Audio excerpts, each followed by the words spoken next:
Selling a little or a lot, Shopify helps you do your thing however you cha-ching. Shopify is the global commerce platform that helps you sell at every stage of your business. From the launch your online shop stage to the first real life store stage, all the way to did we just hit 1 million orders stage? Shopify's there to help you grow. Whether you're selling scented soap or offering outdoor outfits, Shopify helps you sell everywhere. From their all-in-one e-commerce platform to their in-person POS system, wherever and whatever you're selling, Shopify's got you covered. Shopify helps you turn browsers into buyers with the internet's best converting checkout, 36% better on average compared to other leading commerce platforms. And sell more with less effort thanks to Shopify Magic, your AI-powered all-star. Shopify powers 10% of all e-commerce in the US, and Shopify's the global force behind Allbirds, Rothy's, and Brooklinen, and millions of other entrepreneurs of every size across 175 countries. Plus, Shopify's award-winning help is there to support your success every step of the way. Because businesses that grow with Shopify. Sign up for a $1 per month trial period at shopify.com/audioboom, all lowercase.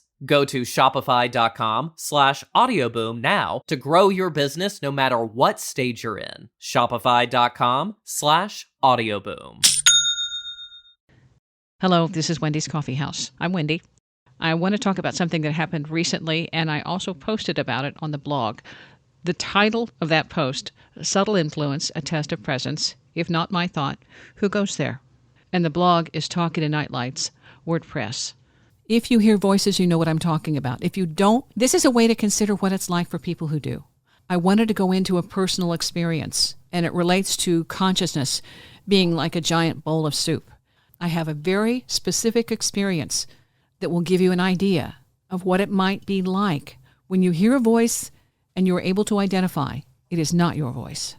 This is part of my normal experience, even though this was an oddity and not anticipated, completely unexpected. But the hearing voices part is part of what I experience as real and normal. And sometimes it can be an out loud voice, like it has happened when I needed protection and was told to run. The voice was out loud right beside me.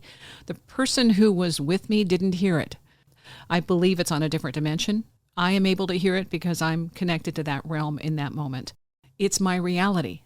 And some of that happens in a way that we call it imagination, but I think there is a difference. And so, as our science evolves and as we learn more about consciousness and what our abilities are, that might change the language that we use to convey these kinds of events. Somebody posted a response to the blog saying that, 100 years ago, you might have been classified a witch. And I think that's such a sad, sad statement because we lost so many opportunities to learn more about these abilities that are part of our own natural awareness. And we lost opportunities to learn and explore and expand and integrate that knowing by doing exactly what happened, eradicating that element, or as much as possible making sure that element had no voice. And the indigenous cultures have had to put up with this kind of eradication. And it isn't popular to say, I hear voices, or I talk to plants, or animals have feelings. They are just like us. The studies that they've done, research with octopus, suggests that they are highly intelligent and that they do dream, just like us. When Jane Goodall was researching monkeys, it was obvious to her that they have feelings and emotions like humans. And before that time, she was taught not to anthropomorphize, the animals, because of course they're lower intelligence and they aren't anything like us. And you're talking just a few decades from that taught belief that this is the way we treat animals. And then we're realizing that animals do have awareness. They do have an identity, a self-identity. You put an elephant in front of the mirror and it recognizes itself.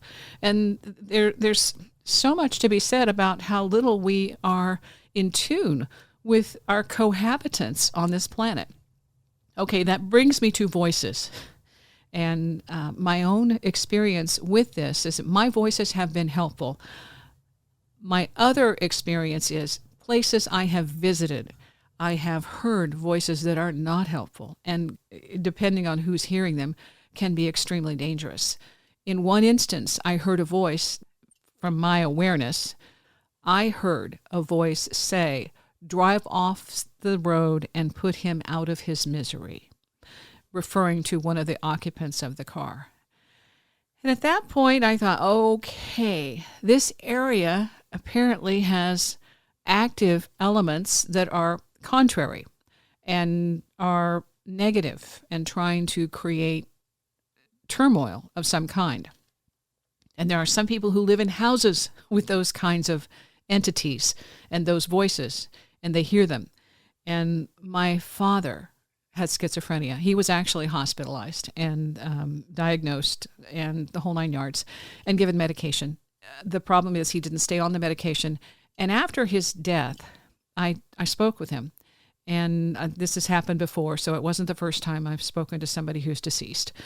But he made a point to say, and he gave me information from my mother and just relating to our life and all this background information that made it relevant. And but he did say about the schizophrenia, it was something that he couldn't block the voices. His language, he said, I didn't have a filter. I couldn't keep them from talking, bothering me. And not only that, at that time, he wouldn't have had a support system. Anyone who would have said, this is okay, just let's see how we can deal with this, it would have been meds. And the kind of meds that they gave were knockout drugs. He was given a medication that, what he said, it made him like a zombie. And the problem was that they could also, the voices would attack and pound and pound and pound to get through to him, even though he was like a zombie.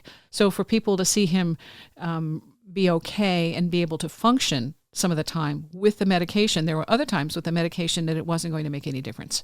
And the thing is, our biology. We aren't always 24/7 the same mood, the same physiology with our when people have mood swings, it's because there's too much sugar or something else biological has happened that time of the month, all that good stuff that keeps us from being able to be regular. And so that's what happened when he was on the meds, that sometimes it worked and sometimes it didn't. And most of the time it was, for him, incredibly, incredibly stifling and uncomfortable and unpleasant, and it was for his life. He did not stay on the drugs.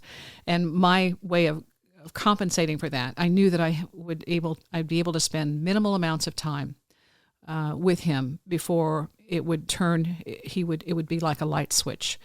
And all of a sudden I would remind him of something and then he would be a different person. So I made sure that when I did have contact, it was in very short amounts of time so that I could remember my dad in ways that were positive and not the negative memories I had from childhood. There's so many issues with mental health that we have yet to reconcile. And one of them has to do with schizophrenia. And one of the people who has done a show with Empower Radio, used to be Empower Radio. It's now gone on to a different company. But David Franklin Farkas, he told me that he worked in a psych ward, and this was the overnight shift, and he saw this person standing in the corner, and the person responded to him, "Well, you can see me." Oh, well, he was the one the schizophrenic saw, but the doctors couldn't see this being standing in the corner. And so there was another angle. Patients are being told, this is fiction, this is your imagination, this isn't reality. And yet David, who didn't have to be hospitalized, and is part psychic and intuitive and all that, could see what the patients could see. There's another instance with a friend of mine who was a friend with a young man who was also schizophrenic. His issue was going to the boats, the gambling boats, and seeing people with tentacles coming out of their head and little beings attached to their shoulders. And so when they would go visit the boats, for him, it was very difficult to mask and separate that from the people that he saw, because what he saw was extremely unpleasant. And so with that reality, it gives you a different perspective on what other people around you may or may not be able to see, and how you, even though it looks like the environment is clear, there might be some other entities out here. And instead of acknowledging that that's also a part of our reality, it's been the practice to say that is unreal. It doesn't exist. It's your imagination. And that's where we lose out on a lot of potential protection elements that we could be able to incorporate, such as don't go in that space. If you go into that space where the other entities are active, you might have some issues, and that won't be positive. Again, my voices that I hear, my guides, are positive. The way I know that they have my best interest at heart is because all of the information is about self-improvement. The information is about how can I be helpful? How can I be of service? None of the information is about harm, hurting, about taking advantage of somebody else. All of that is a negative element. There's a power play that comes in when you're dealing with a negative entity. You're encouraged to be your worst possible, whatever it is, whatever it is that makes you be less than you are, then that's what they play on. So if you're insecure, if you're unhappy, if you're depressed, if you have other issues emotionally, then you're vulnerable, because these entities feed on that kind of that energy for them. They don't see it as bad, good. They just see it as food. That is a challenge to be able to bring this language into this and explain how, at least how I believe, a way that it can make sense or be accessible. So the blog I wrote had to do with, and it's subtle influence, a test of presence. If not my thought, who goes there? I tried to bring some of these elements to surface so I could explain it. We were coming back from the park. We stopped at a gas station. And as we drive into the gas station, it's hot. And I have this thought, well, it would be nice to leave the car running while we got gas because it's so hot, for the dogs. Well, okay, technically, that isn't something I would think, because I know better. In my own experience, my mind, my belief system, I see fires, I see explosions, I see people dying. Don't leave the car running while you're getting gas. So that thought for me was, what? Oh, no, that's not okay. So the thought comes in, and I counter it with my, my big pictures of explosions and fires, and no, that's not happening. And so it was like a brief, fleeting thought. And then my husband says, okay, I'll leave the car running while I'm getting gas so the AC will be on. Okay, and I'm paraphrasing our conversation, but that was immediate, and I'm like, holy cow, it's out loud. Wait a second. And no, we don't need the car on. That's fine. And this is also unusual because he has worked with cars in his entire life. He loves classic cars. He's excellent at mechanical skills and can replace brakes, the whole nine yards. And he's also worked in his past history helping in a department that had to facilitate the recovery and restoration of vehicles to keep them on the road. So getting gas while you leave the vehicle running is a no-no, period. And yet, this is what he asked me. So, okay, I asked when he gets back in the car, have you ever done that before?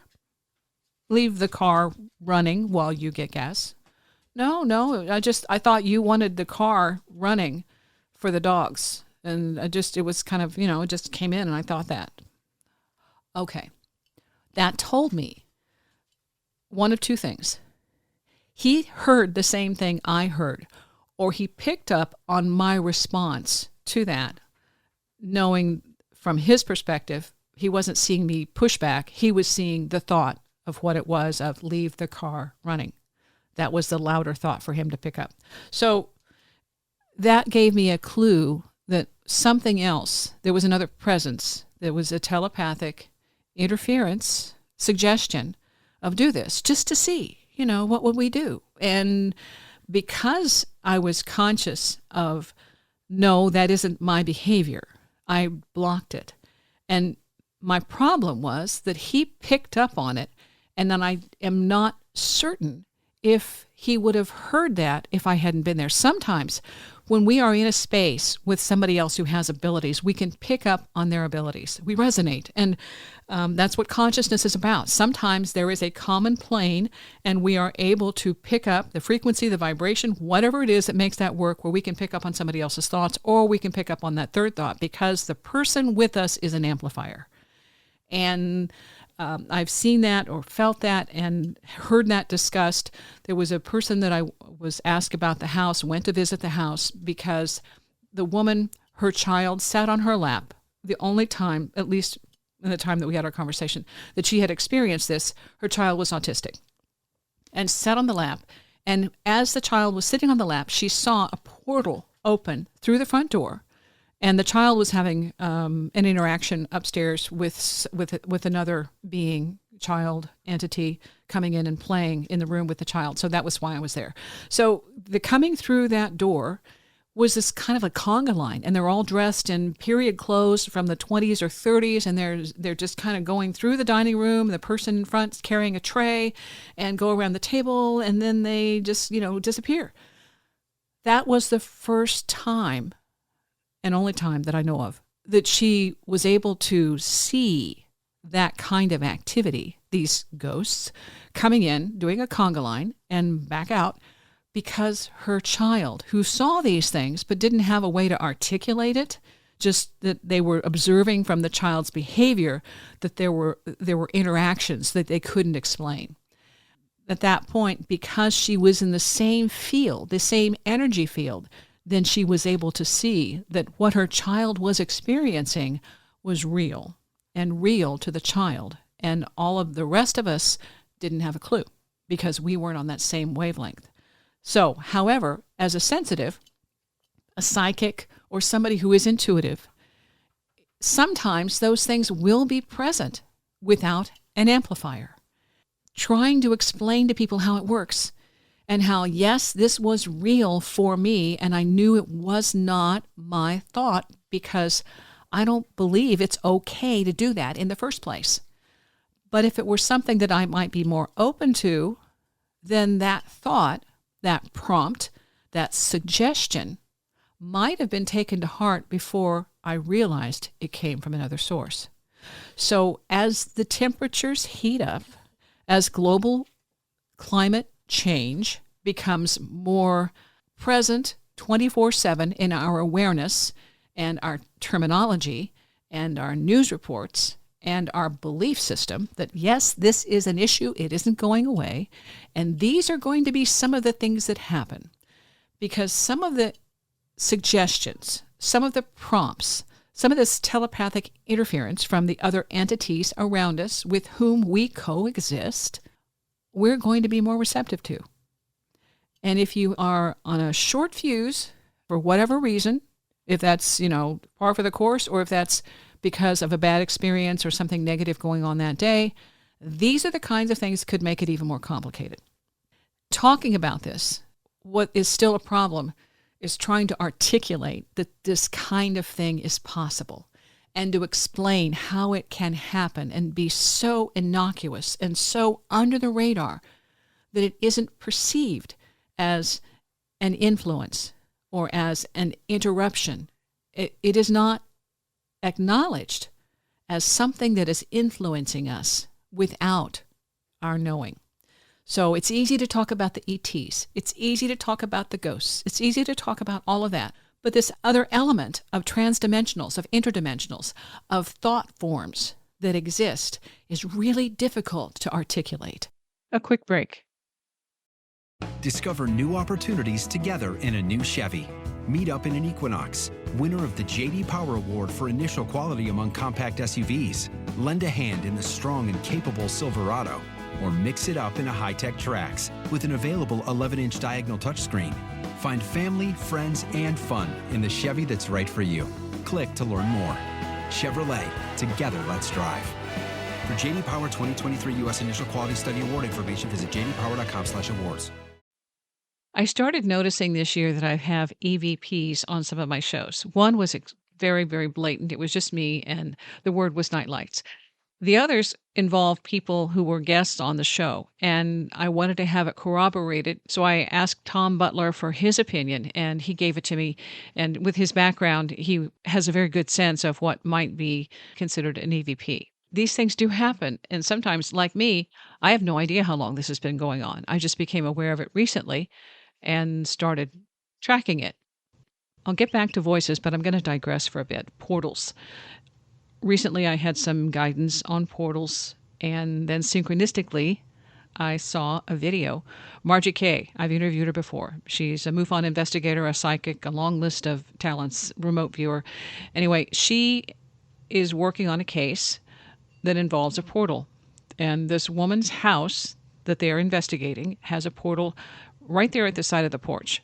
So they show it on camera, and you actually see them interact with the portal. Artie Six Killer Clark talks about the portal. Tom is the one who mentions that. The fact that he went from one area to the other and went out. Okay, what I have been told and instructed is if you go into a portal, don't count on being able to come right back out. For one thing, it's a different dimension, and there, unless you have an escort who knows their way, one doesn't consider that it's a guarantee that you'll come right back out. Okay, so for me, the the instruction was don't go in. Just don't go in. The other thing about a portal is very close to the perimeter, the immediate area around a portal. That environment is unstable. On the video that Margie Kay has provided, it is obvious that there is an interference and directly around the portal. And this is what happens when the UFOs come in. There are pictures of these clouds, of this change in the dynamic of the energy around a UFO or another anomalous being. And in this case, they have a hand coming out of the portal. When that hand comes out of the portal, you see it along the screen. You just see this hand for a brief moment. There's a hand, and they all talk about seeing the hand out of that portal. Later on, or I don't know the exact timing of all this, they stick their hand into the portal, and they're standing right there where there's that shift between our dimension and that dimension of the portal, and they put their arm, their hand, and you see on the screen the hand disappears or it becomes fuzzy, or at one point it's kind of squiggly, which means that energy shift is complete because that hand does not look like it does in our dimension. But it's very helpful because it's difficult to describe how this works or to be able to see it and to know that, well, when the footprints disappear from the Bigfoot or the footprints disappear from some other being that we can't identify because it doesn't exist in our realm, they have a portal. And the Native American, the indigenous cultures speak to these things. As a matter of fact, when it comes to shamanism, hearing voices is not considered a crazy house event. Okay? It is actually considered, if you hear voices, it's considered something that might indicate you are able to be a shaman. I like the Chat GPT, okay? And I like the AI for being. So I looked it up. Shamanism, term that refers to various spiritual practices of indigenous communities around the world, where some individuals, called shamans, use ritual techniques to enter altered states of consciousness and communicate with spirits or ancestors. Okay, you don't have to be a shaman to be able to do that, because people who are intuitive, psychic, channels, that kind of thing, are able to do that as well. That doesn't talk about proficiency. It just talks about being able to accomplish that. Hearing voices or seeing visions is considered a positive and desirable experience and can indicate a calling to become a shaman or a way of gaining wisdom and healing power from the spirit world. And yes, it does work. When I was bit by a brown recluse, I meditated to understand what might help me. You get real sick, or at least it's kind of a flu-like thing, because that toxin is in your system and it's causing necrosis, which means the cells are being eaten, broken down for food by the baby spider that has been planted in you. I didn't know that until after I explained to somebody the vision I had. I was in the room with a giant Harry Potter-size spider, ginormous spider, and I'm standing there with a white, about the size of a basketball, and it's a white ball. I have it in my hands, and I'm handing it to the spider. And I said, this is yours. This is yours. And so I hand it to the spider. And then the guides who are present during this meditation asked me, why did I do that? Why did you give that to the spider? And I said, because it wasn't mine. It didn't belong to me. I also got instructions, shamanic instructions on what to do to help my body combat this toxin, this poison that was in my system. It was personal and it was effective. I found out later that when the brown recluse does a bite, the female brown recluse is laying an egg. And what I was told as a result of, from my guides, not doing anything except giving the spider back the basketball egg, that I would have no further problems with spiders. In other words, I didn't have a quarrel. I wasn't angry. I didn't hate the spider because of what happened. I was in the wrong place at the right time for the spider to find an opportunity. But that was really a powerful, powerful experience. That's shamanism, okay? That's being able to go into a different realm and speak with the entities or being and get helpful information and bring it back and apply it. Again, going back to the blog and talking about how those voices, that voice was foreign and I could identify it, that it didn't belong. And Andy heard it too, because then he was going to act on the information. That's important for us to know, because these entities, these beings, these elementals, they're different words in different cultures for this type of experience. Aliens, that all factors in. And right now, people are trying to say, well, it's all a part of consciousness, so everything, it's like an open playing field. I think we're still trying to determine what the case is with that. And I do believe there are separate entities. Yes, we are connected. Yes, we can, our experiences intersect. But I don't believe just because we are connected at a conscious level that we're all the same. I believe we have different abilities. I believe we have different purposes. I believe we have different life goals, different things that we bring to the equation. And the way that we improve and evolve is to find out what we do best, what is for our highest good, and work to bring that up another level. And as we do that, everyone benefits. And there's even with the experiments and the research on neurobiology, brain consciousness research, to see what we do. There's some information about water and how water, I think I'll put a link to this. Water, even if you take out whatever was in the water, whether it's a metal of some kind, and you remove it from the water still has that imprint. The water has memory, and the water is able to retain that information even when it's not there. Well, that speaks to the human form being liquid, having water, and retaining information. The ability to retain information even though it isn't there. The butterfly, they've done studies, research on butterflies. They actually are able to retain information from the time when the butterfly was a caterpillar. So all that muck, goo, whatever that reconstitutes itself from being a caterpillar into a butterfly, there's memory. More science and more dots to connect. And we go forward. We engage that with which we resonate. Sometimes it's necessary for us to engage a lower frequency. If we're trying to help, then we have to engage a lower frequency. That's like a negative entity, okay? Something that's stirring the pot and going in and making a connection and saying, what is wrong in this space? Do you need help? Sometimes they do. And sometimes it isn't even about being a bad element. It's about needing somebody to pay attention and say, here, you can move on. Otherwise, they're stuck and they don't know how to go forward.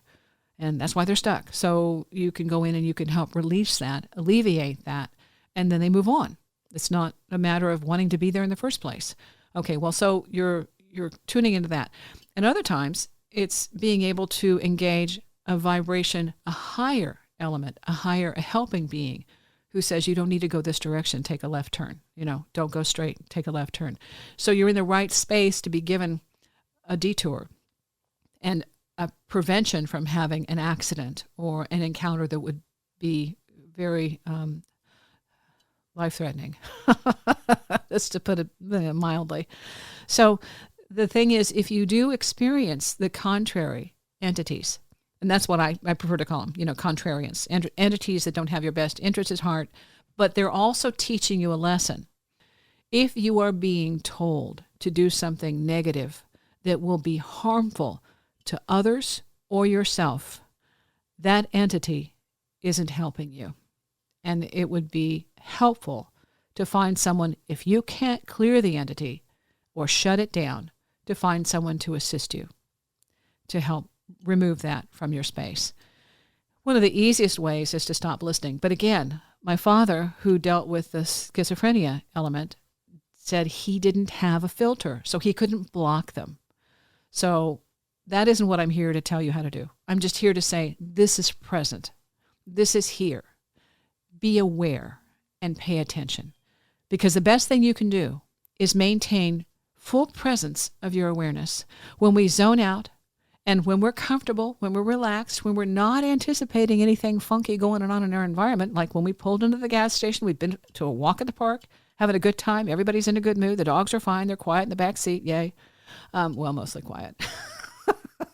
They're having a good time. Then there was this foreign element that snuck in.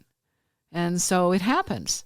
But being able to give me something that I could articulate and explain, look, this is an example of how this works. I am thankful that that happened. Also thankful that we did not leave the car running while he got gas. Not going to happen. I'll keep this short and sweet, but I did want to just address this. I tried to do it in the blog, but I wasn't able to add everything else. So on that blog, the synchronistic alignment, as I was trying to find something else, thinking about this and blogging about it, I put it on hold for overnight. The next day, I tuned into Grant Cameron, who was interviewing Kathleen Kowalt. And she has a wonderful webpage with lots of information dealing with all the stuff we're talking about. And she's also talking about the rainbow body. Okay, I'm not going to go into that. That's a whole different subject. But on her webpage, because I was looking, I thought, well, I want to link this because this is a good conversation. I'll also go back and connect on a different blog. I'll connect Margie Kay's information with her video because I think it's helpful to visualize, to see what that portal looks like, to watch them put their hand into it and see the environment around it, the atmosphere change as they do that, and know also there was a hand coming out. So the next time you stick your hand in a portal, don't assume that thing is empty. Don't assume you're the only one there. There's something always on the other side. We are just learning this kind of stuff. And that's why there's a respect that goes into this and a way of saying, go slow, do your homework, take it easy, get back up. So if they're going to do that, if that happens again, I hope they use a tether.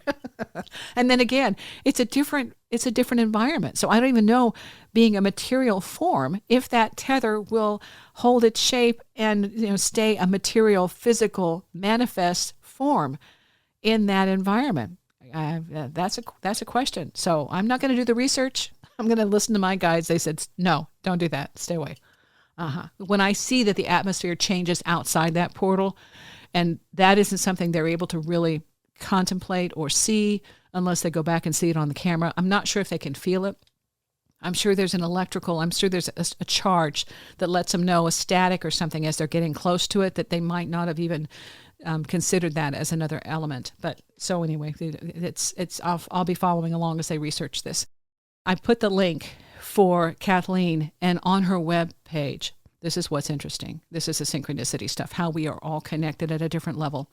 The night before, we had gone to the little garden thing that they have out in the neighborhood, where you've got all the tents and everything. It was a fun event the night before. And on the way back home, we heard a rooster crow. We don't have any roosters in our neighborhood. There weren't any which I thought they might have been down there, but they weren't there. But the rooster crowed. Okay, well, that's interesting. My husband and I, we both heard it. Yay, that helps. We're on the same wavelength. So as I look at her website, she has a chicken. She's holding her chicken. I don't remember her giving the name for her chicken, but I thought, okay, that's great. That's great. I had a next door neighbor had a chicken at one point. Her name was Ruby. She was adorable. Ruby had a bad ending, but we're not going to go into that. Anyway, yeah. In other words, keep your chickens safe because predators are in the city just like they are in the country, and they are looking for opportunities. But that was my validation of, okay, right on the right track with this. And so that I posted that. And then the other thing, there's a part in there where you see the orbs, and it's a very clear experience of the orbs. And my guides have appeared to me when I ask at the very beginning, what do you look like? Can you give me, and we don't have a form. Okay, can you give me some kind of indication what you look like? They gave me, and it's like a dinner plate size, 2 orangish red orbs, dinner plate size. And that was what they said that I could see with my eyes. Otherwise, they don't have a form.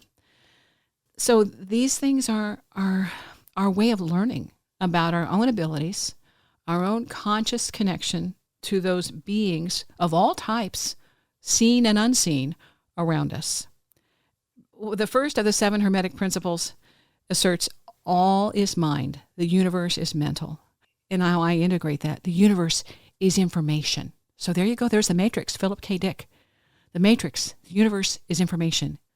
We're pulling information to the best of our ability at whatever level we are in the present moment. We may have access to a time before and a time after. In other words, future and past, because that happens as well.